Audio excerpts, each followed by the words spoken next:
فإن له معيشة ضنكا ونحشره يوم القيامة أعمى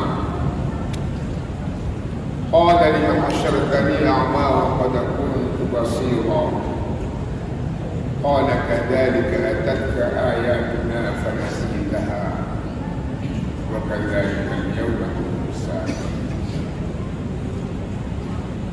أشهد أن لا إله إلا الله وحده لا شريك له وأشهد أن محمدا عبده ورسوله. اللهم صل وسلم وبارك على سيدنا محمد وعلى آله وصحبه أجمعين. قال الله تعالى في كتابه العزيز: يا أيها الذين آمنوا اتقوا الله حق تقاته ولا تموتن إلا وأنتم مسلمون. صدق الله. معاشر المسlimin yarhamukumullah. Syukur dan puji sama-sama kita panjatkan ke hadirat Allah Subhanahu wa taala, yang mana sampai saat ini kita diberi kesehatan, kesempatan dan kekuatan dapat hadir di masjid yang kita cintai ini dalam rangka melaksanakan salat Jumat. Kemudian salawat diiringi dengan salam sama-sama kita kirimkan kepada junjungan kita Nabi besar Muhammad sallallahu alaihi wasallam yang telah bersusah payah memperjuangkan umat manusia dan mengangkat martabat manusia, sehingga kita yang telah mengucap la ilaha illallah Muhammadur Rasulullah telah memperoleh kedudukan dan pangkat yang paling tinggi di sisi Allah, yaitu afdalun nas, manusia yang paling mulia di sisi Allah Subhanahu wa taala. Mudah-mudahan kita ini semua menjadi umat Muhammad yang senantiasa mengamalkan ajaran yang dibawa oleh baginda Rasulullah sallallahu alaihi wasallam. Ma'asyiral muslimin yarhamukumullah. Dalam surah Thaha ayat 124 sampai 126, Allah Subhanahu wa taala berfirman, "Ba'da a'udzu billahi minasy syaithanir rajim. Bismillahirrahmanirrahim. Wa man a'rada 'an dzikri fa inna lahu ma'isyatan dhanka wa nahsyuruhu yawmal qiyamati a'ma. Qala lima hasyartani a'ma wa qad kuntu basira. Qala kadzalika atatka ayatuna fanasitaha wa kadzalika tunsa."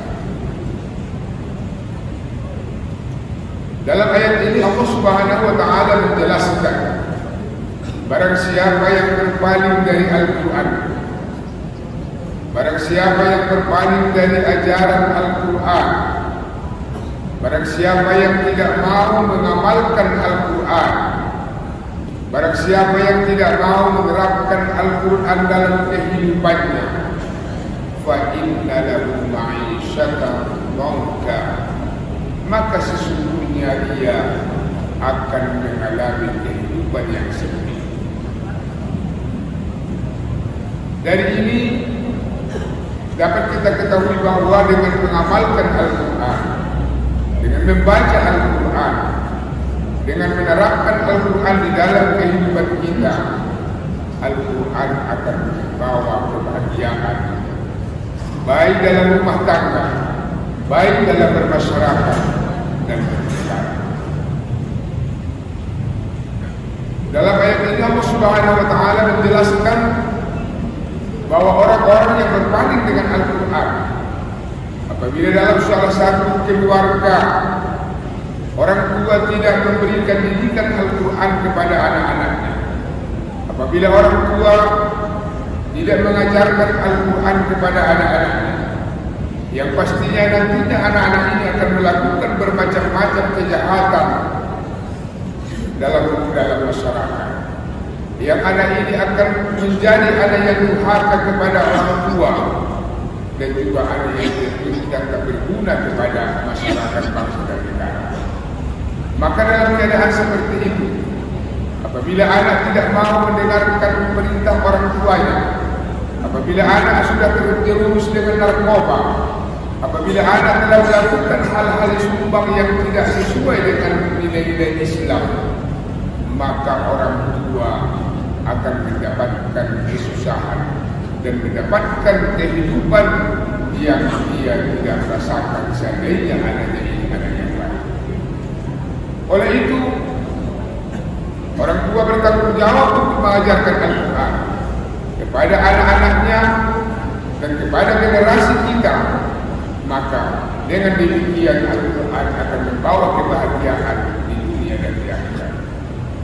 Pada zaman Rasulullah SAW, salah seorang sahabat Nabi datang kepada Nabi, "Ya Rasulullah, saya yang membawa anak saya ini. Anak ini adalah anak durhaka, tidak patuh kepada perintahku. Anak ini tidak mau mendengarkan yang baik dan selalu melakukan yang tidak baik." Maka ketika Rasulullah SAW akan menyambuti apa yang telah dijelaskan orang tua ini, anak itu bertanya kepada Nabi SAW, "Ya Rasulullah, apakah seorang anak mempunyai hak terhadap orang tuanya?" Maka Rasulullah SAW menjawab, "Nah," bahwa orang tua itu mempunyai kewajiban kepada anak-anaknya, bahwa anak mempunyai hak terhadap orang tuanya. Lalu Nabi menjelaskan, yang pertama, orang tua bertanggung jawab untuk mencarikan ilmu kepada anaknya dari keluarga yang baik-baik. Ini yang pertama. Yang pertama, seorang suami atau seorang laki-laki mendapatkan istri yang baik yang akan menjadi ibu kepada anak-anaknya. Ini adalah merupakan tanggung jawab seorang bapak. Ini adalah tanggung jawab seorang suami untuk mendapatkan suami atau mendapatkan istri yang baik terhadap anak-anaknya. Makanya Rasulullah SAW selalu menjelaskan di dalam hadis, "Iyyakum wa khatra'at iman." Takuti kamu, jauhi kamu wanita yang khatra'at iman. Sahabat pernah bertanya kepada Nabi, "Ma khatra'at iman ya Rasulullah?" Apakah wanita yang khatra'at iman ya Rasulullah? Rasul menjawab, "Al-mar'atul hasna fil mambadis su." Wanita yang baik, yang cantik di keluarga yang tidak baik. Berdasarkan itu, pendidikan yang akan diterapkan kepada anak dalam Islam, pendidikan itu tidak dimulai sejak anak dilahirkan. Pendidikan dalam Islam itu dimulai sejak memilih jodoh. Makanya Rasulullah SAW telah memberikan garisan, telah memberikan pedoman di dalam memilih jodoh sesuai dengan apa yang dijelaskan oleh para ulama. Ma'asyiral muslimin yarhamukumullah.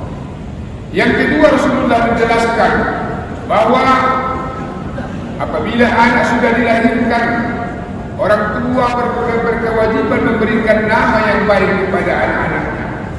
Dan ini adalah merupakan suatu kebaikan yang apabila orang tua ini memberikan nama yang baik kepada anaknya, yang insya Allah anak ini akan menjadi baik. Yang ketiga,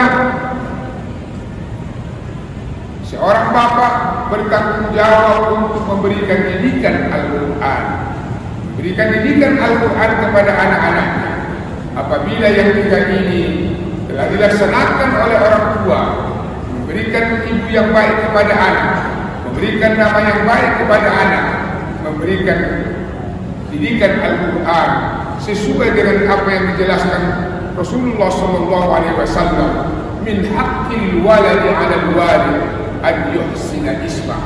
Hak ayah, hak anak terhadap orang tua itu memberikan nama yang baik dan pendidikan yang baik kepada anaknya. Ini telah dijelaskan oleh Rasulullah SAW. Ketika Nabi menjelaskan ini, lalu anak ini mengatakan kepada Nabi, "Ya Rasulullah, orang tua saya ini telah memilih ibu saya dari keluarga hamba. Saya malu ya Rasulullah, ibu saya seorang hamba." Yang kedua, "Ya Rasulullah, orang tua saya ini memberikan nama kepadaku Ja'al. Ja'al itu kalau diartikan dengan bahasa kita jantan binatang. Dan yang ketiga, ya Rasulullah, orang tua saya ini tidak pernah mengajarkan Al-Quran kepada saya. Maka Nabi SAW mengatakan kepada orang tua itu, wahai orang tua, kamu katakan anak kamu durhaka kepadamu, sebenarnya kamulah orang yang pertama durhaka kepada anak. Ini adalah merupakan tanggung jawab orang tua.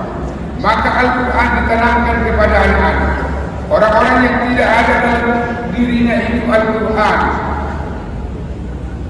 Rasulullah SAW telah menjelaskan bahwa orang-orang yang tidak ada di hatinya itu Al-Quran adalah seperti rumah yang kosong. Rumah yang kosong apabila ditinggalkan, yang kebiasaannya rumah itu apabila ditinggalkan setahun atau 2 tahun, rumah itu akan ditempati oleh syaitan dan jin. Maka apabila Al-Quran itu tidak ada di dalam hati kita, maka pastinya isi yang ada di hati kita ini semuanya adalah jin dan syaitan. Semua salah, semua tidak benar. Yang salah dianggap benar, yang benar dianggap salah. Ini yang dijelaskan oleh Rasulullah SAW. Innal ladzi laysa fi jawfihi syai'un minal Qur'an kal baitil kharib. Sesungguhnya hati yang tidak ada di dalamnya Al-Quran adalah seperti rumah yang kosong. Oleh itu, untuk mendapatkan kebahagiaan di dunia dan di akhirat, karena apabila Al-Quran itu diamalkan, apabila Al-Quran itu diterapkan di dalam kehidupan kita, insya Allah kita akan mendapatkan kehidupan yang baik di dunia dan di akhirat. Di dalam hadis Rasulullah SAW dijelaskan, wa man yatama'a qaumun fi baitin min buyutillah yatluna kitaballah wa yatadarasuna bainahum illa nazalat alaihim as-sakinah wa ghashiyatuhum ar-rahmah wa haffathum al-malaikah wa dzakarahum Allah fi man 'indah.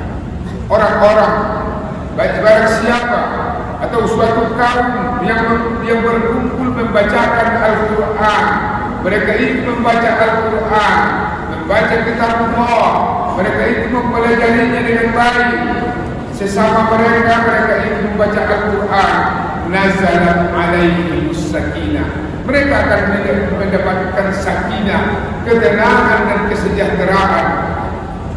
Wa ghasyiyatuhumur rahmah, dan mereka itu dipenuhi dengan rahmat dari Allah Subhanahu wa taala. Wa haffathumul malaikah, dan mereka itu akan mendapat naungan, mendapat perlindungan dari malaikat. Wa dzakarahumullahu fi man 'indah, dan Allah akan menyebut mereka itu di sisinya, di sisi malaikat-malaikat. Allah akan memuji orang-orang yang membaca Al-Quran di kalangan malaikat. Oleh itu, Al-Quran ketika dibacakan akan membawa rahmat kepada suatu keluarga. Akan datang malaikat mengunjungi rumah yang dibacakan padanya Al-Quran, dan sebaliknya syaitan akan berlari dari rumah yang tidak ada yang selalu dibacakan Al-Quran.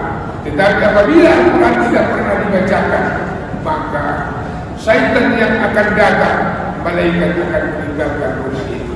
Oleh itu jelas apa yang dijelaskan Allah Subhanahu wa taala dalam firman-Nya, "Wa man a'rada 'an dzikri fa inna lahu ma'isyatan dhanka." Barang siapa yang berpaling dari Al-Quran, maka dia akan mengalami kehidupan yang susah. Dalam ayat ini disebut, "Wa man a'rada 'an dzikri fa inna lahu ma'isyatan dhanka wa nahsyuruhu yawmal qiyamati a'ma." Qala lima hasyartani a'ma wa qad kuntu basira. Dalam ayat ini nantinya di yaumil mahsyar, ya Allah, kenapa engkau bangkitkan kami dalam keadaan buta? Orang-orang yang melupakan Al-Quran akan dibangkitkan Allah Subhanahu wa taala nantinya di yaumil mahsyar, yang pada ketika itu mata sangat diperlukan. Kita mau melewati siratal mustaqim yang kecilnya seperti yang digambarkan dalam hadis, lebih halus dari rambut, dan lebih tajam dari pedang. Seorang muda akan melewati siratal mustaqim ini, sedangkan di bawahnya adalah api neraka. Coba kita bayangkan bagaimana seorang muda akan melewati siratal mustaqim. Pada ketika itu orang-orang yang melupakan Al-Quran, mereka itu akan diputarkan oleh Allah Subhanahu wa Ta'ala. Lalu mereka bertanya, lima hasyartani a'ma wa qad kuntu basira. Kenapa engkau bangkitkan kami dalam keadaan buta, padahal kami dapat melihat di seketika kami berada di dunia. Allah Subhanahu wa Ta'ala akan memberikan jawaban kepada mereka. Qala kadzalika atatka ayatuna fanasitaha wa kadzalika al-yawma tunsa. Begitulah kami datangkan kepadamu ayat-ayat Al-Quran, lalu engkau lupakan, maka begitu jugalah hari ini engkau dilupakan. Oleh itu mari kita kembali kepada Al-Quran. Mari kita mempelajari Al-Quran. Mari kita bagaimana caranya membaca Al-Quran dengan baik. Jangan kita hanya Fatihah saja tidak baik, bacaan Al-Quran tidak jelas. Ketika sholat Fatihahnya tidak jelas. Orang yang bacaan Fatihahnya saja tidak jelas, sholatnya tidak akan jelas dan tidak cukup sesuai dengan syarat dan hukumnya. Dan pastinya menurut hukum fikih akan ditolak Allah Subhanahu wa Ta'ala. Oleh itu kembali kita kepada Al-Quran. Barakallahu li wa lakum fil Qur'anil Karim wa nafa'ani wa iyyakum bima fihi minal ayati wal dhikril hakim wa taqabbala minni wa minkum tilawatahu innahu huwal ghafurur rahim.